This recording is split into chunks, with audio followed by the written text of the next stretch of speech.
Hello, and welcome back to Everyday Writers, your one-stop shop for demystifying the writing process.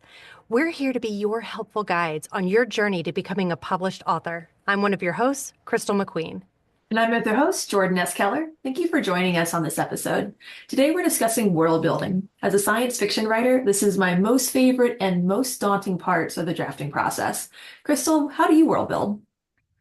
So a lot of what I write is speculative fiction, right? So it's real places with different aspects. And so when I'm world building, I'm really trying to show the differences in reality through the character's interaction with the place. This can help world build without having to info dump. So, for example, I mean, I know we're jumping right into this, but for example, if somebody grabs a cup of coffee that just magically appears on their desk, that could be a robot that put it onto the desk, or it could be some kind of automated system that allowed you to have coffee, or it could even be more of like a simulated environment where the person doesn't need to eat or drink anything, but they still want to go through the action, and there will be like some kind of neurostimulus reward, right? Like I'm drinking an empty cup of coffee, but in my brain, I feel the warm liquid going down my throat, right? I would love that, just always having an empty mug on the desk and like give me my boost of caffeine without needing to do a coffee pot every time. It would make a lot less mess, like there'd be less Oh my rings and gosh. stuff, right? Less dishes. So, another thing, and this is something you and I have done together, is it's the think of 6 degrees of separation. So, when you create something in a new world that existed in the old world, but maybe the language has evolved, you really want there to be some kind of evolution that the reader can follow. And a great way to to figure out how language dies and is built is a game called Dialect. And so one party that we had as a writing group, we played the game Dialect. And do you remember some of them, I Jordan? do. Spooner was someone that you could share food with because you'd be spooning together. Yes. We had a stressful situations. You would like just breathe deep. Oh, because we were on Mars and there wasn't a lot of oxygen, so just to Right. breathe deep. Oh my gosh, that Um, was so much fun. and if you were like, F this, like, forget it, we're just going to go for it. It was Dust the Prairie, right? That's right. Because they were colonizing on Mars, like we were colonizing on Mars, and you turned to dust. And so if you were like, I've got nothing left to lose, it was Dust the Prairie. Oh my gosh. And so if you can actually, like, you can see the interaction that Jordan and I have on this, like there's a lot of still fond memories. And I think we did this like 2 years ago. Must have been, yeah. And so when you have an evolution that you can take your reader through where they feel like they're on the inside, or there's like some kind of satisfaction with knowing the new language without having to learn a whole new language, it can really draw your reader in. I'm s- Um, Go I'm ahead. so glad you brought up dialect because now whenever I am drafting, I try to make sure I incorporate 2 or 3 words that aren't our words that influence that world building. And that game was so much fun to learn how to do that with. Yeah, I feel like we should play again. We need to. I think as I bought a copy, didn't Bill get a copy too? We have a copy. You Yep. have a copy. I think Mike has a copy. Yeah. So we No have plenty of excuses. copies. Um, so just to answer your question, my approach to world building is that you just don't info dump, right? Give context clues throughout the scene, or the character's interaction with the scene in order to give the reader something to hold on to. But Jordan, as a fantasy writer, you have no foundation. It's all new. So how do you go about building worlds? Yeah, so I usually take a less is more approach when I world build. I realize if I do all that heavy lifting early on, I make the maps, I I info all the city out, I know all the street grids, I'll lose some momentum to write the story. And so now I'll go in like my kingdom name is going to be this is going to be their main import export, and there's a lake somewhere. And as I'm writing, I'll figure out everything else. So that first draft, there's a ton of word name here and add cultural moment here. And doing it that way, again, it makes sure I don't lose the momentum to write, but it also helps me bleed out that information so that I'm not info dumping. Because when I'm doing it that way, I'm only supplying the things that matter in that moment. And then when I go back and do those second and third drafts, I know where to expand on and where I can take out. Well, that really didn't matter anyway, so I can delete all that out. I love Um, that you approach it that way because it really does help. I know you're an underwriter, right? And that makes so much mhm. sense that that would be how you underwrite because you're not adding any details yet. You want the story and then you fill in the details. That's really cool. Thank you. Yeah, the project I'm working on now, there's going to be a funeral in it, and it needs to be super cool, and it's got to be like really rich in the history to this world. And like, I'm already planning to kill off this major character just to have a cool funeral. I But don't know that say let anybody me, considers a funeral cool. Be like, oh, yay, I get to go to a funeral today. like, it's gonna be a big party. I just know it. I love that. Thank you. So we both mentioned that we don't like info dumping in our own writing, and that's something I realize that all that'll turn me off from reading a book is if the first half of the book is super heavy in history and backstory and like how the country was founded. I'll usually DNF it just because it bores me. Um, Oh, yeah. see, I have such a hard time not finishing a book. I can count on one hand how many books I have not Oh. finished. And so when I buy a book, I try to make sure I'm going to read it because I will slog through all of that in order to get to the Mhm. end because I'm a completionist. But like, did you ever read the Scythe books by Neil Shusterman? I want to, but I keep hearing things that turn me off from them. Wow. The first one, amazing, Yeah. sensational. Second one, all right, you really kept the hype going. I mean, this wasn't as good as the first one, but I'm into it. Third one, I finished it, but it was an absolute slog. It was No. probably the same size as the first two put together. Oh, And I really like Neil Shusterman. I've read a lot of his books. I read Challenger Deep by him. He's definitely a really good writer. But in that third book, he kept adding inserts that weren't relevant to the story. That you had to read oh, it, and they were like, several pages long. And then, there'd be a tangent over here with a whole nother story. And you're like, but that's like, get back to the main characters. So in yeah. the first two books, he had two really main characters, and there were a bunch of other characters, but they were like, you had two main characters and a bad guy. And then in the third one, there were like eight main characters with their own storylines, and it was 1,000 pages. And I was like, this might be, Ooh. I might cross five, like I might actually have my sixth not finished. And so it was because he was trying to do so much in the world and create a broader world than just those two main characters. And it Yeah.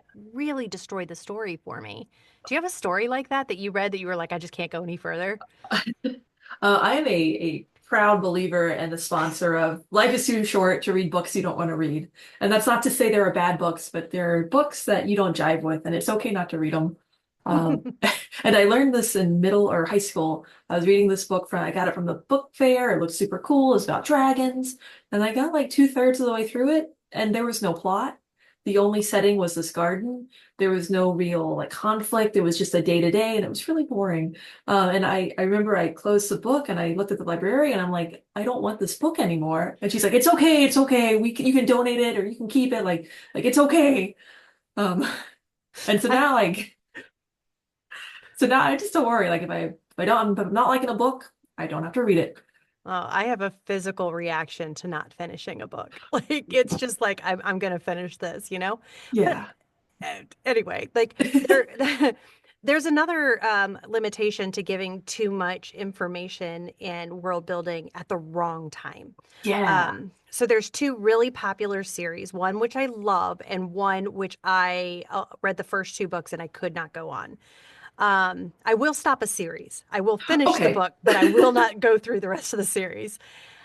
So the one that I really enjoyed was Red Rising, and it's basically called the Murderbot Diaries. They're amazing. They're four novellas, and it's Hmm. sensational. It's basically about a robot that's become self-aware, realizes that his whole job is well, their job is to kill people, and he's like, I'd rather watch TV all day long. And that's like Oh, literally going through all of this stuff. But you get so much world building in non-tense moments. And I say that because one of Bill's favorite series is Red Rising.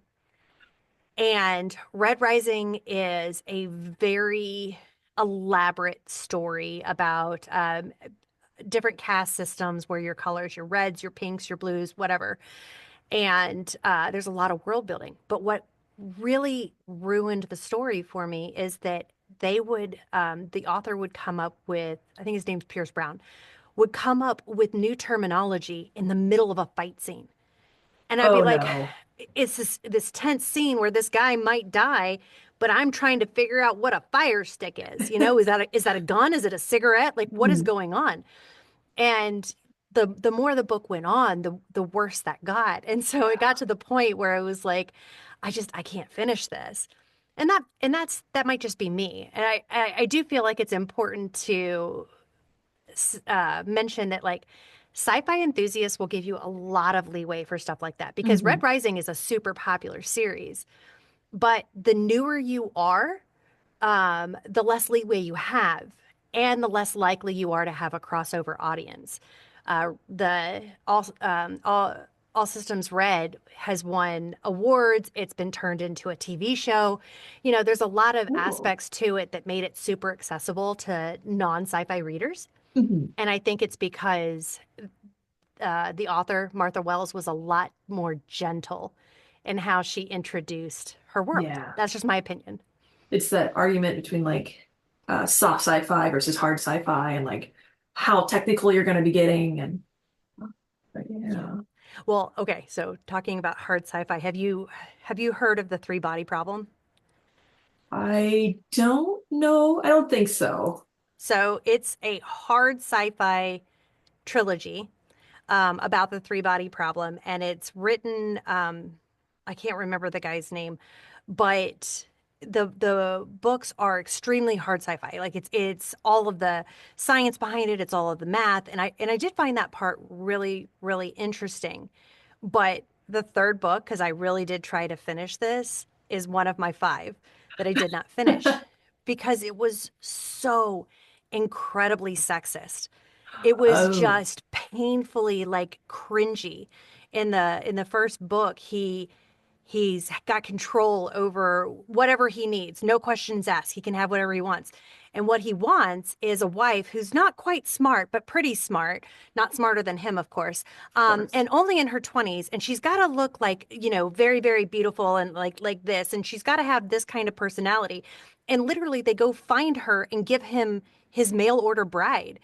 And it's just like every time I read him writing about a woman, I was just like, this is terrible. But Oh. it's on TV. It's got its own episode. It's got a huge Mhm. cult following. And so not every book is for everybody, but I think that that's something that you wanted to talk about is like limitations that will throw you out of the story have to Mhm. do with characters. And so do you want to talk a little bit about that? Yeah, a great example. It's happening in the current book I'm reading. The story opens with our main character. She's in a chimney. She's climbing out of a house. She's a thief, and like she's in her element. This is what she's meant to do. She's thriving. She's escaping in this very tight space chimney. And then in the last quarter of the book, she's claustrophobic. She can't be in tight spaces. She can't be in crowds without any like mention of it, without any Oh my hinting at gosh. it. Yeah. So I don't know if the author just kind of forgot, or maybe I misinterpreted those early scenes with her. But that's what takes me out most is when the character's suddenly not fitting with the world anymore. Um, She should have had beta readers. she should have. Or the author, was it a she? Okay. She was, yeah. But Um, yeah. What about you? What are some limitations that take you out of the story? well, the ones that I had talked about was just Oh, like when they introduce new terminology or aspects yeah. of the world in a really tense scene. And any book, it doesn't matter if it's sci-fi or not. Like if you're going to be sexist, racist, homophobic, like I'm just not going to read it, And I'll look for reviews before I buy a book to make sure that those things don't happen. She's so Um, like I'll just see a book and like this is we'll chance it. Like I do hardly any research before I buy a book. well, that's because you're like, I could not read this. Like I'll just Oh, you're give it right. I'll up. And just I'm give it like, up. I got to stick to it. Oh, Um, So I wanted to ask you about your book that's coming out sometime this year, like summerish time frame, Failing Gravity, which is a Yeah. sci-fi novel.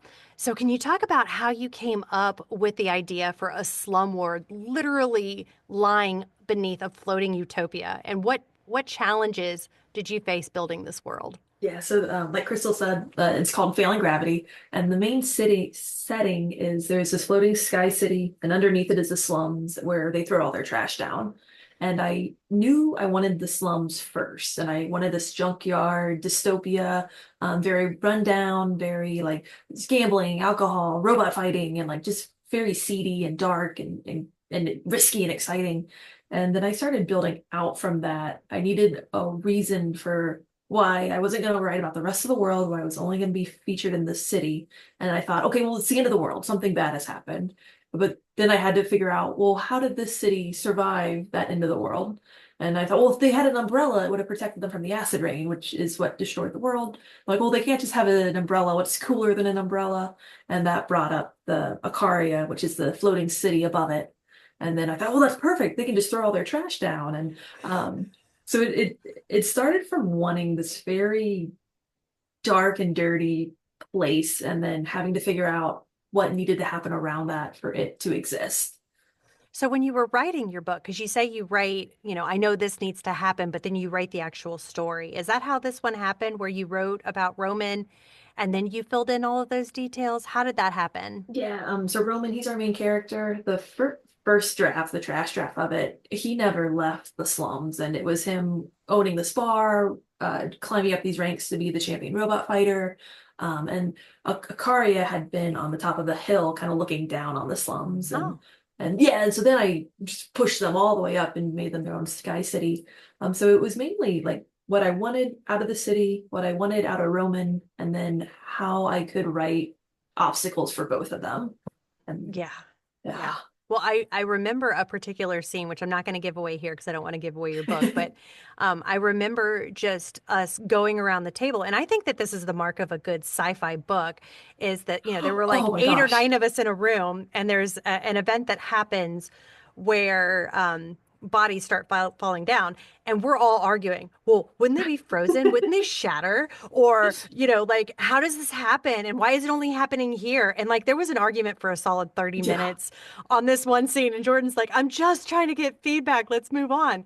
But I thought that that was like such a testament to your ability as a sci-fi writer that like you could cause that kind of Thank debate. you. So anyway, I can't wait to read this book. Um, During that debate, I was real nervous, like, oh my God, it's not going to work. It's not going to work, which was a fear and a limitation I faced writing it. Because, like, how bad could I make this city without it crumbling and without it being unfeasible? Like, there's not supposed to be any sunshine. So, how are they growing plants? And if there's no clean water, how are they surviving?